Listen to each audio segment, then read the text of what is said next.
किसी ने कहा है कि दर्द की भी अपनी एक अदा है, वो सहने वालों पर ही फिदा है। नमस्कार, पुण्यश्लोक इलेवाई शो में आज हमने जो देखा उससे यही बात लगती है कि मल्हार राव होलकर सरकार सिर्फ और सिर्फ दर्द सहने के लिए ही बने हैं। ऐसा ही लग रहा है, क्योंकि जब से पैदा हुए हैं उसके बाद में उनको खुशी कब मिली, जब खंडेराव 7 साल बाद गुरुकुल से वापस घर आए हैं। मगर खंडेराव है कि बाज नहीं आ रहा, दर्द पे दर्द देने को आतुर लगता है वो मल्हार राव सूबेदार जी के प्रति। क्यों? क्योंकि उसे लगता है कि सूबेदार जी ने उसके साथ अन्याय किया है और अन्याय अब भी कर रहे हैं।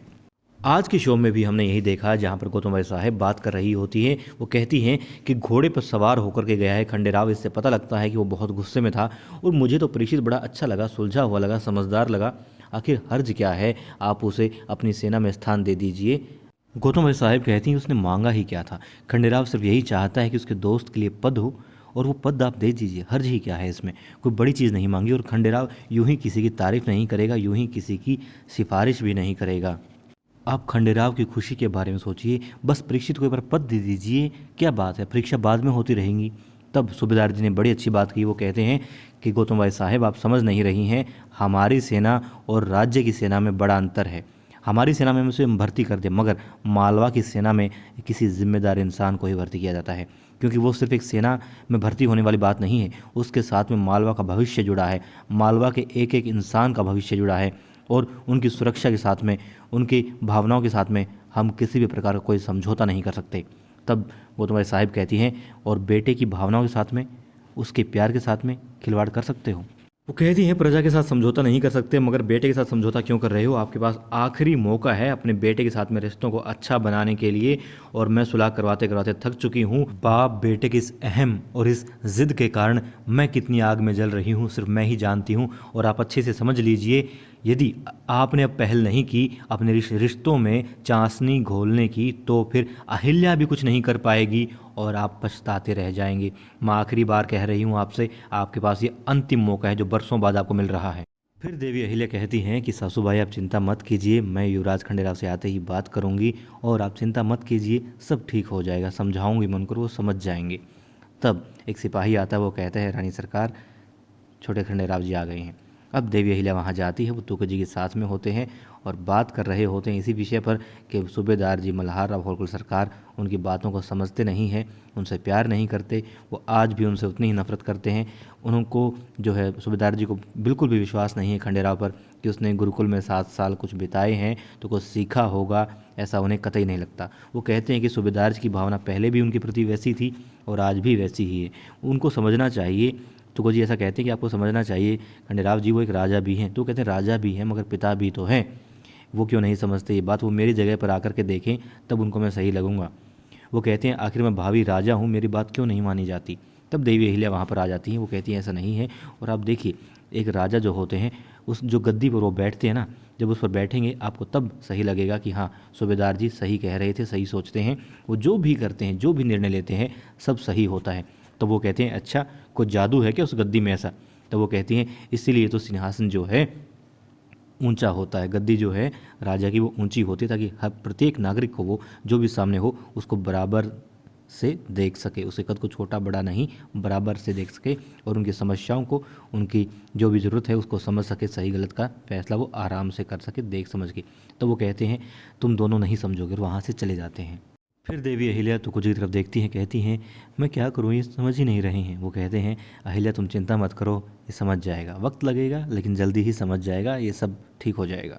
महल में एक अजनबी टहल रहा होता है। कौन होता है? परीक्षित होता है। अचंबा हुआ कि यार यूं क्यों टहल रहा है, मेहमान है तो मेहमान खाने में होना चाहिए, या फिर चलो कहीं इधर उधर घूम रहा हो, मगर महल के अंदर टहल रहा है। हैरत हुई मुझे देख करके। खैर, फिर आ जाती हैं रकमाबाई और द्वारकाबाई साहिब। रकमाबाई बताती है यही परीक्षित है, और आवाज़ लगाती हैं द्वारकाबाई साहिब। कहती है तुम ही परीक्षित हो? कहते हैं हाँ।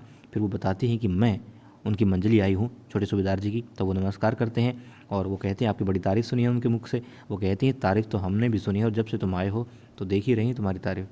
फिर वो कहते हैं हाँ, यदि मैं यहाँ रहा तो मतलब अब तो लगता है कि हाँ, उम्र भर यहीं रहूँगा, खंडेराव के साथ ही रहूँगा। तब वो कहती हैं कोई बात नहीं, खाने का समय हो गया, चलो पहले खाना खाते हैं। अब पूरा परिवार जो होता है, साथ में अतिथि भी, सब खाने के लिए तैयार होते हैं, खाना खाने के लिए बैठ चुके होते हैं। दासियाँ जो होती हैं खाना परोस रही होती हैं, देवी अहिल्या परोसने में मदद कर रही होती हैं।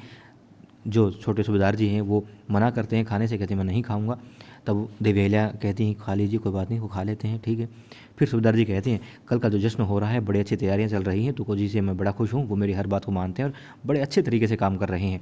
फिर कहते हैं आप भी यदि अपना कोई सुझाव देना चाहें आप में से कोई भी तो बताइए, क्योंकि मतलब कल का जश्न जो है भव्य होगा, बिल्कुल भव्य होना चाहिए, हम कोई कसर नहीं छोड़ना चाहते, आखिर हमारे बेटे आए हैं 7 साल बाद। तब वो कहते हैं हम जश्न में नहीं आएंगे, और यदि हमारे लिए जश्न कर रहे हो तो मत कीजिए, हम पहले कह देते हैं। अब थोड़ी गर्मा गर्मी होती है, हर किसी के चेहरे पर दिखाई देते हैं चिंता के भाव। देवी अहिल्या भी कहती हैं ये आप क्या कह रहे हैं। गौतम भाई साहब भी कहती हैं कि तुम ये किस तरह की बातें कर रहे हो, खाना खाओ पहले। तो कहते हैं मैं बात नहीं कर रहा, मैंने कोई बात नहीं छेड़ी, बात हो रही है कल के जश्न की, तो मेरा फ़र्ज़ बनता है बता दूं कि मैं जश्न में नहीं आ रहा हूं। फिर भी यदि आप लोग जश्न करना चाहते हो बेशक कीजिए।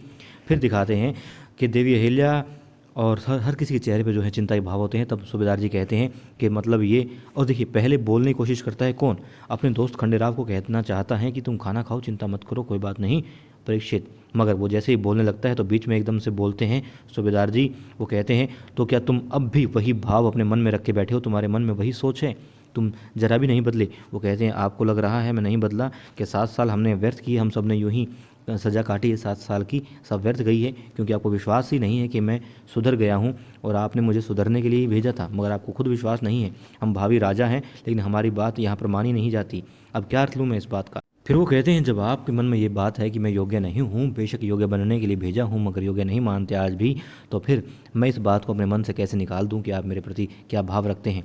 फिर सूबेदार जी प्रणाम करके भोजन को खड़े हो जाते हैं, आंखों में पानी होता है, जाने लगते हैं। देवी अहिल्या रोकती हैं उनको, बाबा साहिब खाना खाइए आप प्लीज़। तब वो कहते हैं, बीच में बोलते हैं खंडेराव, वो कहते हैं देखिए मेरा फ़र्ज़ है बताना, मैंने बता दिया, हाँ आइए खाना खाते हैं। हाँ कल का जश्न यदि मेरे बावजूद, मेरे मना करने के बावजूद करते हैं तो बेशक कीजिए, मगर मैं नहीं आऊँगा, ये सोच के मत कीजिएगा कि मैं जश्न में शामिल होऊंगा। तो तैयारियों पर क्यों खामखा इतना जोर दे रहे हैं, क्यों अपने दिमाग पर बोझ डाल रहे हैं। फिर सूबेदार जी आगे बढ़ जाते हैं, आंखों में पानी बस छलकने वाला होता है, और हर किसी के अब यहाँ जो भाव हैं बदल जाते हैं। खंडेराव भी कहते हैं हमें भूख नहीं, वो भी खड़े होकर चले जाते हैं।